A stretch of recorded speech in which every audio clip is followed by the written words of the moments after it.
오늘 우리 누가복음 12장 8절에서부터 12절까지 함께 볼게요. 제가 먼저 8절 읽습니다. 내가 또한 너희에게 말하노니 누구든지 사람 앞에서 나를 시인하면 인자도 하나님의 사자들 앞에서 그를 시인할 것이요 사람 앞에서 나를 부인하는 자는 하나님의 사자들 앞에서 부인을 당하리라. 누구든지 말로 인자를 거역하면 사하심을 받으려니와 성령을 모독하는 자는 사하심을 받지 못하리라. 하나님 너희를 회정자나 권세 있는 자 앞에 끌고 가거든 어떻게 무엇으로 대답하며 무엇으로 말할까 염려하지 말라. 함께 읽습니다. 마땅히 할 말을 성령이 곧 그때에 너에게 가르치시리라 하시니라. 아멘. 마땅히 할 말, 마땅히 할 말이라는 제목으로 말씀 나누겠습니다. 아마 오늘 지금 11시 20분쯤 됐는데 오늘 하루 중에 이 중에서 제일 말을 많이 한 사람은 아마 저 아닐까 싶습니다. 그렇겠죠? 설교하고 뭐 기도하고 찬양하고 뭐 아마 제가 말을 제일 많이 했을 거예요. 하루에도 우리는 수없이 많은 말을 하고 살아갑니다. 일상에서 나누는 대화도 있고요. 회의 때 나누는 토론도 있습니다. 자동차 안에서 그냥 이런저런 가족과 함께 이런저런 얘기할 때도 있죠. 근데 이렇게 말로 하는 것만 우리의 말은 아니죠. 요즘 같은 세상에서는 문자와 댓글로 말을 많이 합니다. 어쩌면 더 많이 하는지도 몰라요. 하루 중 어느 순간에 주님께 드리는 기도의 말도 있을 수 있고요. 마음에서 나오는 고백의 말도 하루 중에 있을 수 있습니다. 하루에 보통 몇 단어 말한다고 생각하십니까? 물론 언어에 따라 다르겠지만 우리는 하루에 몇 단어를 하는지 세지 않습니다. 하지만은 이제 이런 거 세는 분들이 계세요. 대학교에서 연구하시는 분들이 논문을 쓰시죠.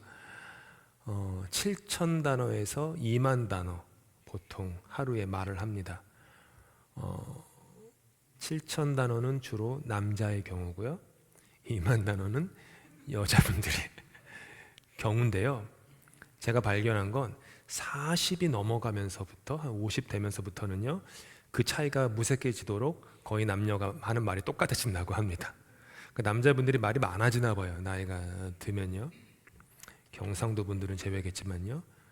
왔다, 먹자, 자자 이 뭐 세 마디만 한다고 맞죠? 그 세 마디만 한다고 그러시던데 수많은 말을 합니다.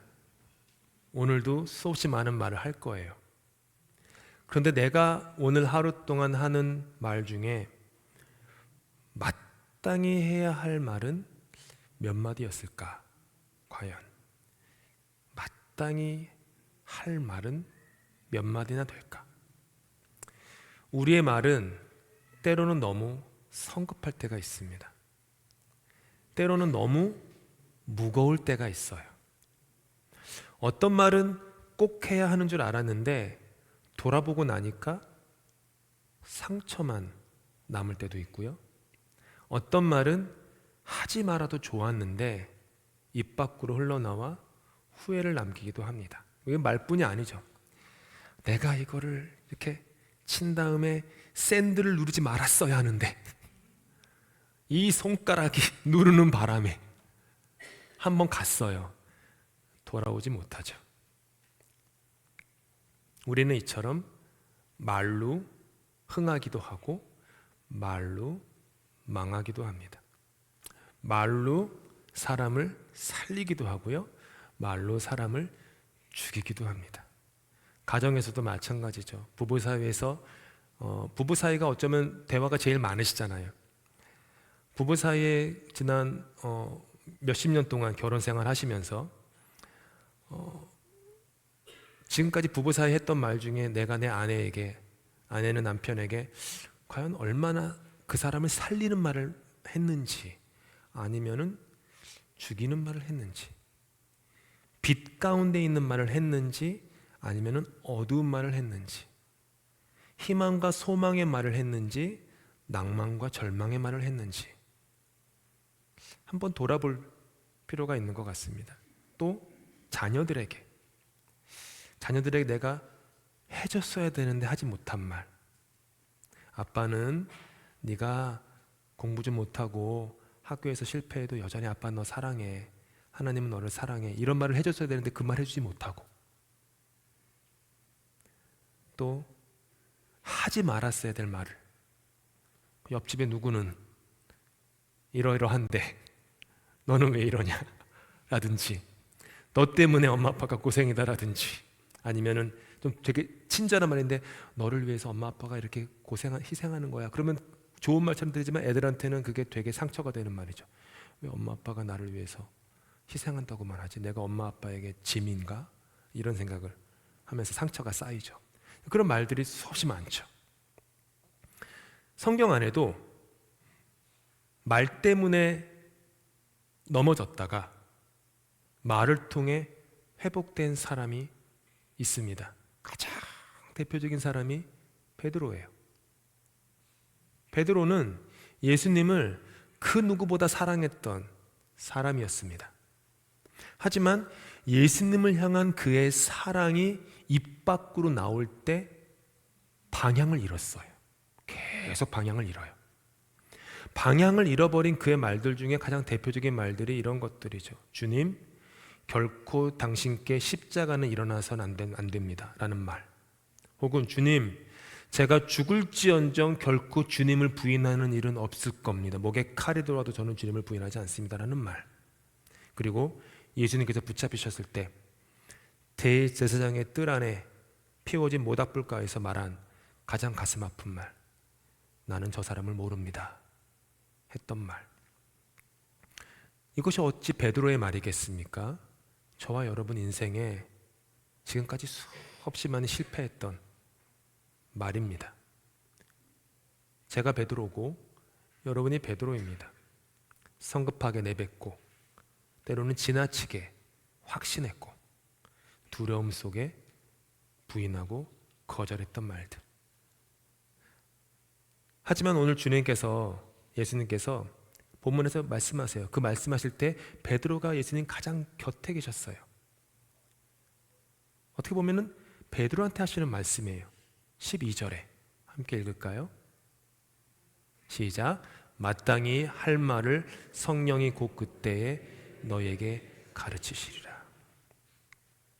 예수님은 그저 말을 줄이라라는 정도로 베드로를 포함한 제자들에게 말씀하지 않고요, 성령이 가르치는 말을 할 때가 올 거다. 이제는 지금은 너희가 감정과 기분과 욕심과 욕망과 정욕에 물든 말들만 하고 있지만 그때가 되면 너희 입 밖에서 이제는 성령이 마땅히 해야 할 말을 너희 입술에 둘 것이다. 그리고 성령이 너희 입술에 둔 그 마땅히 할 말 위에 교회가 세워질 것이다. 그 얘기를 하세요. 그래서 오늘의 설교는 그저 말을 잘하자라는 말을 여러분과 저에게 하고 싶지 않습니다.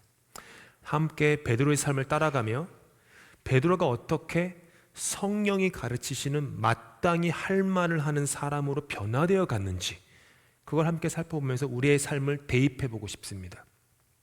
성급했던 말, 자신만만했던 말, 도망쳤던 부인의 말, 그 모든 실패의 말들을 지나 성령께서 이끄시는 마땅한 말에 이르기까지의 그 여정을 살펴보려고 합니다. 그리고 베드로의 그 변화의 여정을 함께 살펴보면서 베드로의 인생 가운데 함께 하시고 역사하신 그 주님께서 지금도 무덤 뒤에, 돌문 뒤에 머물러 계시지 않고 살아계신 주님이시라면, 그 주님이, 베드로에게 역사하신 2000년 전의 주님이 역사책 속에 그저 가두어진 그저 그런 글자의 예수가 아니라 지금도 살아계셔서 내 삶에 동행하시고 똑같이 역사하시는 분이라고 믿는다면, 그 부활의 주님께서 내 삶에도 베드로에게 행하셨던 그 삶의 변화 여정을 나로 하여금도 걷게 하실 것이라는 그 믿음으로, 소망으로 함께 한번 다짐해보는 그런 시간을 가지려고 합니다.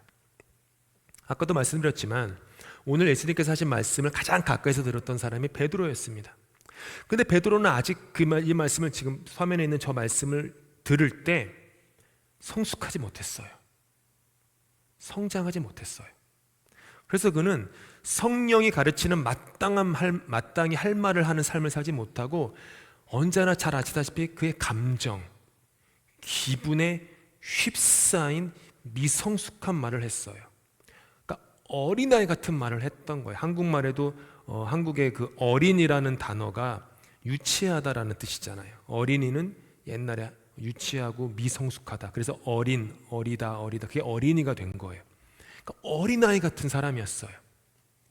하지만 주님은 그를 끝까지 붙잡아 주셨고 그로 말미암아 베드로가 마땅히 할 말을 하는 성숙한 그런 성장의 삶으로 갔죠. 베드로가 한번 보면 첫 번째, 베드로가 예수님과 함께 다닌 지 한 3년 정도 되는 때였습니다. 예수께서 제자들과 함께 조용히 빌립보 가이사랴 지역으로 물러나셨을 때 제자들과 깊은 대화를 가지시면서 자신의 정체성에 대해서 물어보세요.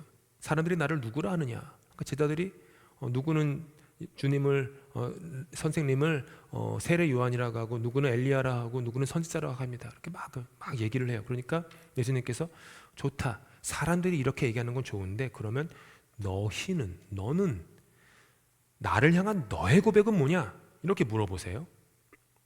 그러니까 이 나서기 좋아하는 이 성급한 베드로는 벌떡 일어나서 대답을 해요. 주는 그리스도시요 살아계신 하나님의 아들이십니다. 아주 말 잘한 거예요. 성급하면은 웬만하면은 말의 열의 9은 실패인데 딱 하나 어쩌다가 얻어 걸리는 성공할 때가 있거든요. 성급할 때. 지금 이유가 그때예요. 주는 그리스도시요 살아계신 하나님의 아들이시니이다. 예수님은 이 고백이라는 반석, 베드로라는 사람이 반석이 아니라 베드로가 말한 그 고백 반석 위에 교회를 세우겠다 하세요. 그리고 곧 이어서 어떤 말씀을 하시냐면은 얼마 안 있으면 3년째잖아요. 지금 공생의 3년. 얼마 안 있으면 내가 사람들로부터 거절을 당할 것이고 고난받을 것이고 죽임당할 것이다. 그 얘기를 하세요. 그 다음에 이제 부활할 것이다도 얘기하는데 죽임당할 것이다라는 얘기까지 가니까 그 다음 얘기는 부활은 귀에 안 들어와요. 이미 너무 충격을 받아가지고. 베드로가 예수님을 붙들고 항변합니다. 원어적인 의미로 보면은 굳이 좀 과장해서 제가 설명하면은 사람의 멱살을 잡고 어떤 공간의 구석으로 끌고 가가지고 따진다라는 그런 원어예요. 그러니까 제자인 베드로가 버릇없이 예의 없이 행동하고 있는 거예요. 예수님을 붙잡고 구석으로 몰고 가서 따지는 거예요. 이렇게 얘기합니다. 마태복음 16장 22절 함께 읽습니다. 주여 그리하지 마옵소서. 일이 결코 주께 미치지 아니하리이다. 이제 이게 성경이 참 점잖은 말로 써여서 그런 거예요. 그러니까 굉장히 무례하고 예의가 없는 말이었습니다. 겉보기에는요 주님을 향한 충성입니다. 근데 사실은 그러니까 하나님의 구원 계획과는 완전히 동떨어진 말이었어요. 성령님이 가르쳐 주시는 말이 아니었어요. 그전에는 주는 그리스도시요 살아계신 하나님의 아들이라고 말 참 잘했는데 바로 1, 2분도 안 돼가지고 이런 말을 하고 있어요. 이 말을 하는 베드로는 몰랐을 가능성이 있었겠지만 그가 한 말의 의미는 사실 십자가가 없는 메시아를 세상이 원한다라는 뜻이에요. 메시아, 구원자는 십자가라는 방법을 통해서 이 땅을 구원해서는 안 됩니다라는 말이에요. 구원자는 전능하고 전지하고 모든 능력이 있기 때문에 아주 늠름한 장군처럼 위에서 모든 자기를 반대하는 세력들을 척결하고 제거하고 입을 다물게 하고 그래서 그 폭력으로 힘으로 눌러가지고 그때 그 평화를 가져오는 그 팍스 로마나 로마식의 평화, 폭력을 통한 평화, 그거를 가져오는 분이다라는 말을 하고 있는 거예요. 사람의 열심만 있는 사실은 심각한 말이었어요. 그래서 예수께서는 성경에 나오는 그 사람을 향해서 가장 심하게 꾸짖는 말을 이때 하세요. 어떻게 이런 말을 하실 수 있지 할 정도로 심각하게 꾸짖으세요. 마태복음 16장 23절 함께 있습니다. 사탄아 내 뒤로 물러가라. 너는 나를 넘어지게 하는 자로다. 내가 하나님의 일을 생각하지 아니하고 도리어 사람의 일을 생각하는도다. 좀 예수님 조금 지나치신 사탄아! 사람끼리도 서로 간에 사탄이라고 말하면 큰일 납니다. 그럼 그냥 다시는 그 사람과 이 지구상에서 보지 않겠단 말이에요. 그렇잖아요. 근데 예수님이 사탄아 물러가라. 그만큼 베드로의 말이 성급했다라는 거예요. 그리고 그 성급한 말이 가지고 있는 함의가, 뜻이 심각했다라는 거예요. 사람의 일만 생각하는구나. 사람의 열심만 있구나. 너의 감정과 욕망과 정욕과 그거로만 모든 것을 하나님을 이렇게 생각하는구나. 자기 기분에 따라 성급히 말을 했다라는 데 있어요. 뭐 살다 보면 그럴 수도 있지라고 베드로가 혹시라도 생각할까봐 예수님은 아주 강력 처방을 하신 거예요. 사탄아 내 뒤로 물러가라. 아마 베드로가 정확히 몇 세까지 사셨는지는 모르지만 평생 예루살렘 교회를 중심으로 사역을 하면서 계속 예수님의 이 말이 귓가에 울렸을 거예요. 사탄아 내 뒤로 물러가라. 본인의 어떤 결정을 할 때마다, 설교를 할 때마다 예를 들어서 이방인들이, 할례도 받지 않은 이방인들이 교회 안에 전입되는 것이 옳으냐 마느냐 막 사람들이 막 논쟁을 할 때마다 베드로는 가만히 앉아가지고 1년 전에 예수님께서 자기가 했던 말 떠올렸을 거예요. 사탄아 내 뒤로 물러가라. 그러니까 베드로는 그 말이 너무너무 귓가에 메아리 치니까 어느 한 말도 성급히 말할 수 없는 사람이 될 수밖에 없었어요. 아주 강력한 충격요법을 쓰신 거죠. 몇 개월이 지난 후에 예수님 공생의 마지막 밤이 되었습니다. 즉 겟세마네 동산으로 가시기 바로 전, 체포되기 불과 몇 시간 전이에요. 이때 예수님은 제자들과 최후의 만찬을 하고 계십니다. 그러다가 제자들 중에 하나가 자신을 배신할 것이다 라고 예언하세요. 유다였죠. 그런데도 제자들은요, 지금 예수님을 배신하다 이런 얘기 하시는데 자기들 사이에서 누가 더 크냐라는 것을 놓고 다툼이 일어났어요. 참 우스꽝스러운 제자들이에요. 지금 예수님은 내가 몇 시간 후면 죽는다 얘기하는데 자기들끼리는, 베드로는 요한한테 요한 그래도 내가 너보다 크지. 내가 포기한 그 어선의 크기가 너보다 더 커. 내가 갚을 몰개지가 더 많았어 너보다. 뭐 이러면서 무슨 말해도 야고보가 더 열받아가지고 너는 결혼했죠. 장모의 아내만 있지만 나는 애들이 수두룩해. 나는 애들도 놔두고 예수님 따랐어. 내가 더 큰 제자지. 이렇게 얘기하는 거예요. 그러니까 막 그들 사이에 누가 크냐 다툼, 아주 우스꽝스러운 일이 벌어지고 있었어요. 이때 예수님이 베드로에게 특별히 이렇게 말씀하세요. 누가복음 22장 말씀인데 함께 읽을까요? 시작. 시몬아 시몬아 보라, 사탄이 너희를 밀가부르듯 하려고 요구하였으나 그러나 내가 너를 위하여 내 믿음이 떨어지지 않기를 기도하였노니 너는 돌이킨 후에 내 형제를 굳게 하라. 그러니까 예수님께서 베드로, 사탄이 그 밀을 까는 것처럼 너를 지금 막 유혹하고 있는데 그래서 내가 너의 믿음이 떨어지지 않기로 내가 늘 기도하고 있다 이렇게 말씀하시니까 베드로가 또 이제 무슨 말씀하시는 거예요 주님. 가슴을 탕탕 치며 이렇게 얘기해요. 33절만 읽을게요. 시작. 주여 내가 주와 함께 오게도 죽는 데에도 가기를 각오하였나이다. 말도 안 되는 소리 하지 마십시오. 저는요 목에 칼이 들어와도 죽기까지 따르오리. 주님, 저는 절대 주님 배신하는 일 없습니다. 무슨 말? 얘네들은 다 그냥 좀 이런저런 제자들이어서 얘네들은 다 주님 배신할 거지만 저는 아닙니다.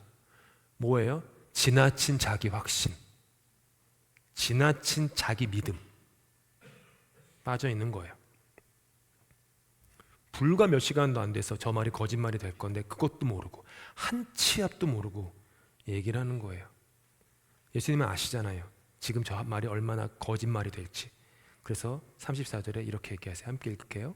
베드로야, 내가 내게 말하노니 오늘 닭 울기 전에 내가 3번 나를 모른다고 부인하리라. 물론 베드로의 말은 진심이었습니다. 그렇죠? 진심이에요.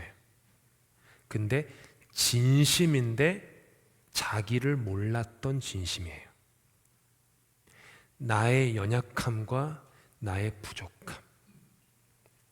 내가 사실은 우물한 개구리여서 내가 보는 세상과 사람이 우물에 있는 요만큼인데 그게 세상의 전부라고 생각하면서 살았던 그런 모습. 그러면서 결론을 내린 이런 거야. 나는 안 그래. 나는 당신과 달라. 라고 하면서 자기 의에 셀프 라이처스니스에 빠진 거죠. 그러니까 자신감만 차올랐지 허무맹랑한 말에 지나지 않았어요. 이제 예수님이 몇 시간 후에 끌려가세요. 그토록 말이 많았잖아요. 제가 몇 개, 시간 관계상 몇 개만 갖고 왔는데 베드로가 말이 많았거든요. 근데 예수님이 잡히니까 갑자기 베드로의 말수가 줄어듭니다. 갑자기 침묵해요. 그냥 멀찍이 예수님을 따라가요. 고통받는 주님 앞에서 아무 말도 하지 못해요. 이제는 그렇게 말을 나서서 성급하게 자기 확신에 빠져서 말을 하던 사람이 갑자기 아무 말도 못해요. 결국 그가 하는 말은 뭐죠? 작은 여자 아이가 와가지고 나 당신 봤는데요. 저기 지금 고난받고 있는 저 사람의 제자인데요 라고 얘기하니까 베드로가 무슨 말을 하니? 나는 저 사람 몰라. 심지어 예수님을 저주까지 하면서 부인을 해요. 그 꼬맹이 앞에서. 침묵할 때는 베드로는 떠들고 말해야 할 때는 도망치고, 이것이 베드로였던 거죠. 그리고 그런 베드로가 어쩌면 저와 여러분인지도 모르죠. 이제 예수님께서 십자가에서 죽으십니다. 장세든지 사흘 만에 다시 살아나세요. 베드로는 아무것도 몰라요. 그래서 자기 고향으로 돌아가요. 왜요? 실패했잖아요. 인생이 더 이상 떨어질 수 없는 나락으로 떨어진 거예요. 다 실패하고 절망해서 그냥 그나마 자기가 조금이라도 할 수 있는 것 하러 간 거예요. 고향으로 뭐 하러요? 물질하러 갔어요. 말이 앞섰던 베드로는 아무 말 없이 물질만 하고 있습니다. 그런 그에게 예수님이 찾아가세요. 그 먼 길을 걸어서 베드로를 만나러 찾아가세요. 친히. 베드로가 마땅히 해야 할 말을 못했던 대제사장의 뜰에 있었던 모닥불과 같이 똑같은 모닥불을 피워두고 고기를 굽고 계세요. 베드로를 위해서. 베드로는 배 위에서 예수님을 알아봐요. 제일 먼저 알아봐요. 조금도 주저함 없이 옷도 벗지 않고 물속으로 뛰어들어서 헤엄쳐서 해안가로 올라와요. 초라하게 흠뻑 젖은 베드로. 근데 아무 말 못해요. 그저 아무 말 못하고 예수님 근처에 가만히 앉아서 고개를 푹 숙이고 그냥 추운 몸을 녹이고 있습니다.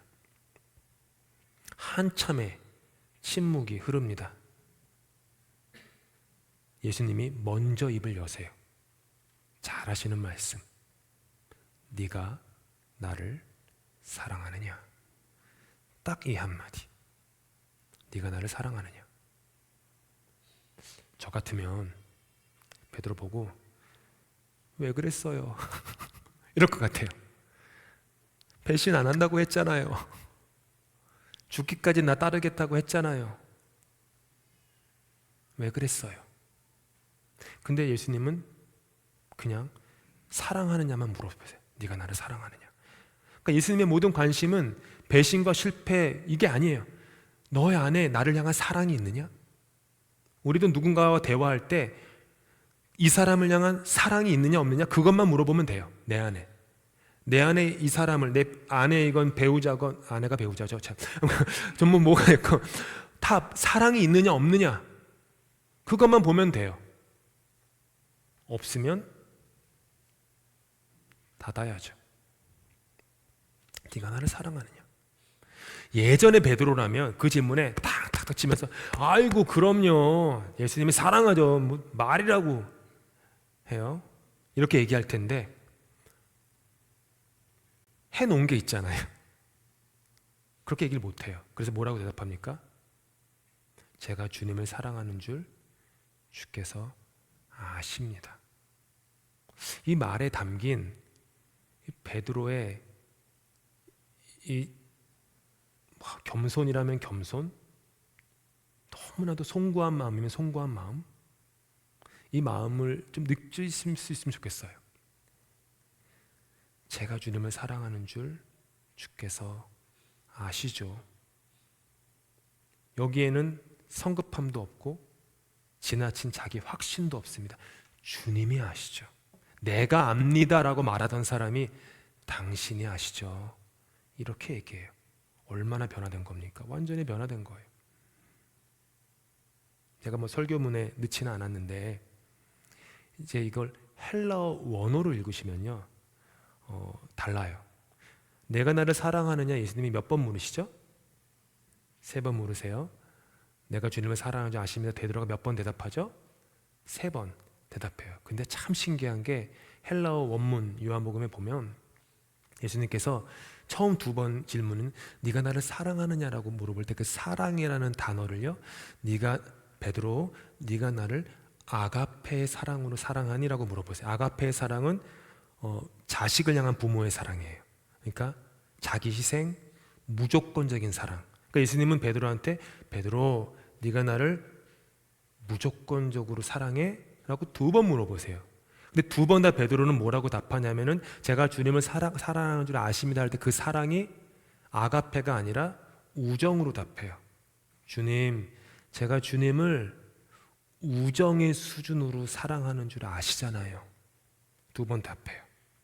3번째 예수님이 베드로에게 질문하실 때 좋다 베드로, 그러면 네가 나를 우정 어린 사랑으로 나를 사랑하냐? 그 단어를 바꾸세요. 갑자기 성경에서는 베드로가 예수님이 3번 물어보시니까 근심했다라고 하는데 맞아요.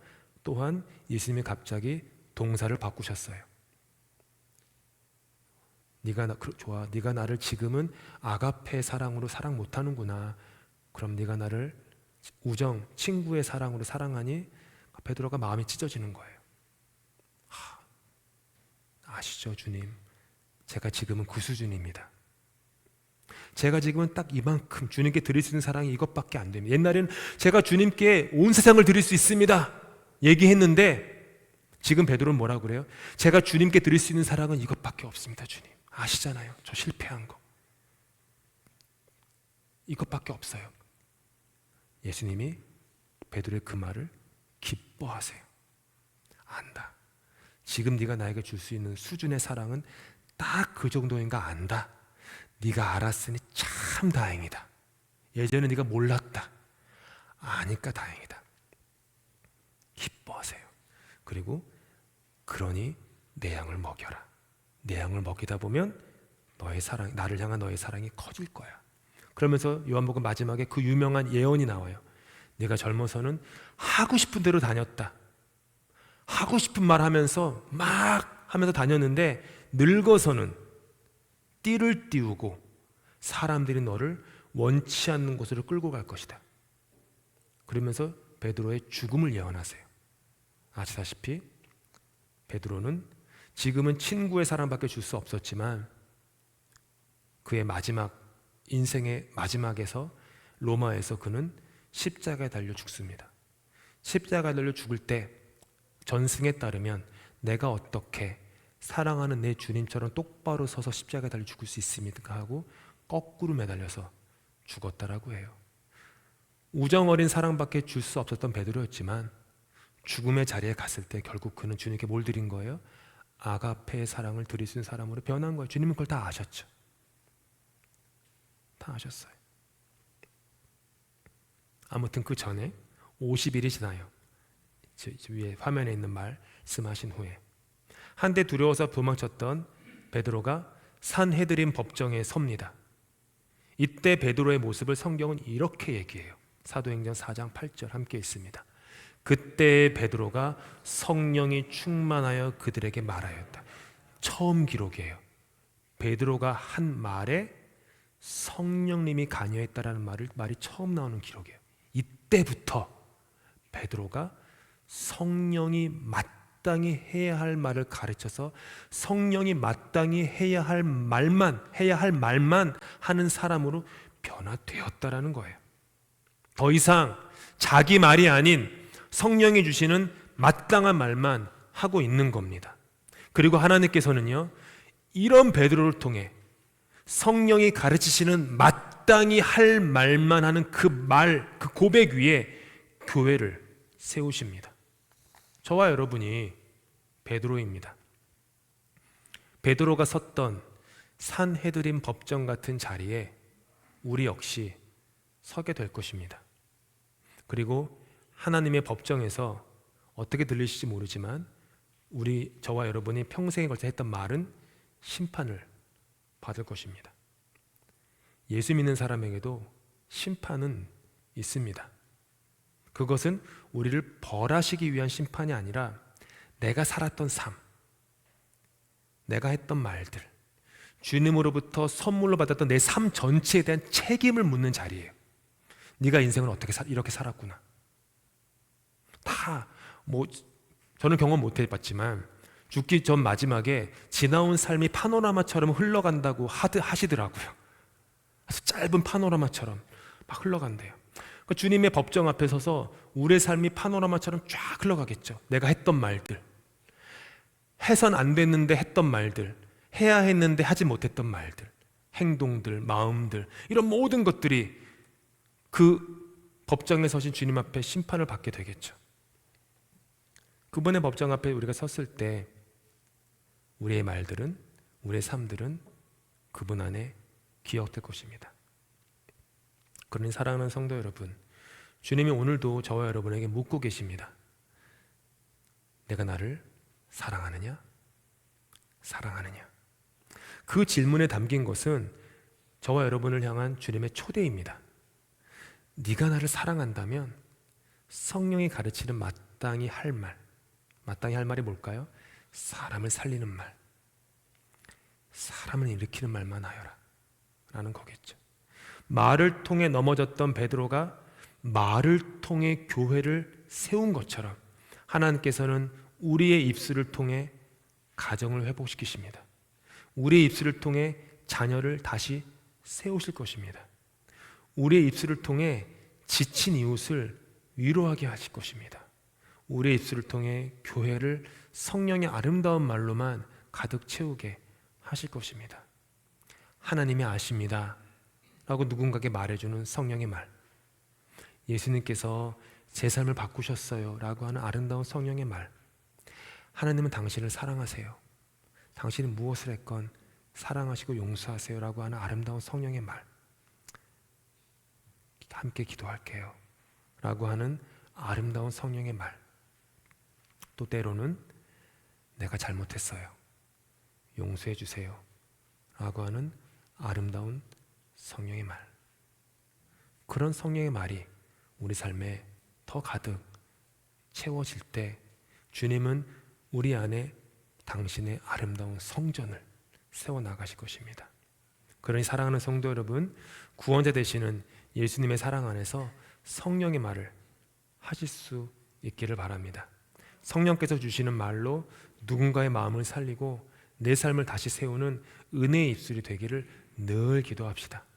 이렇게 예배드린 다음에 또 내려가서 살리는 말만 하시고 세우는 말만 하시고 집에 돌아가셔서 자녀에게, 배우자에게 그렇게 내가 오늘 교회 가자고 했는데 잠만 쳐자고 그래가지고 교회 안 오고 이렇게 꾸사리 주지 마시고 아름다운 말, 당신 없어가지고 오늘 조금 무슨 말이든 그런 말 보면서, 교회 애들 보면서 너 참 잘 자고 있구나, 너 참 오늘 기도 잘하는구나, 오늘 참 네 얼굴이 밝네, 이런 말 격려하고 사랑하고 세워주고, 언제나 말할 때마다 내가 이 말을 하는 내 안에 사랑이 있나?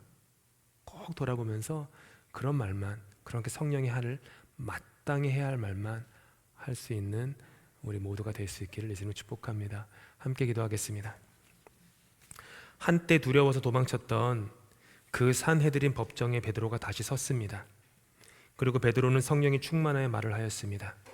자기에 대한 말이 아니라 예수 그리스도에 대한 말이었고 자기 감정의 말이 아니라 성령의 영이 주시는 말이었습니다. 말 때문에 실패했던 그가 말로 다시 살아났습니다. 그것은 그를 포기하지 않고 끝까지 죽음의 십자가까지 그를 사랑하셨던 주님의 은혜 때문이었습니다. 무덤과도 같은 죽음의 어둠의 말만 했던 베드로를 생명의 힘으로 다시 살리셨던 부활하신 주님의 권능 때문이었음을 고백합니다. 그리고 주님, 우리가 베드로입니다. 그러니 주님, 우리에게도 자비를 베풀어 주시옵소서. 우리의 정욕과 욕심과 비교와 자기 의로움의 말로 인해 무너진 영혼을 성령이 가르치시는 마땅히 할 말로 다시 살리시옵소서. 어둠이 아닌 빛의 말, 누름이 아닌 세워줌의 말, 정죄가 아닌 회복의 말로 우리를 다시 살려 주시옵소서. 예수 그리스도 이름으로 기도합니다. 아멘.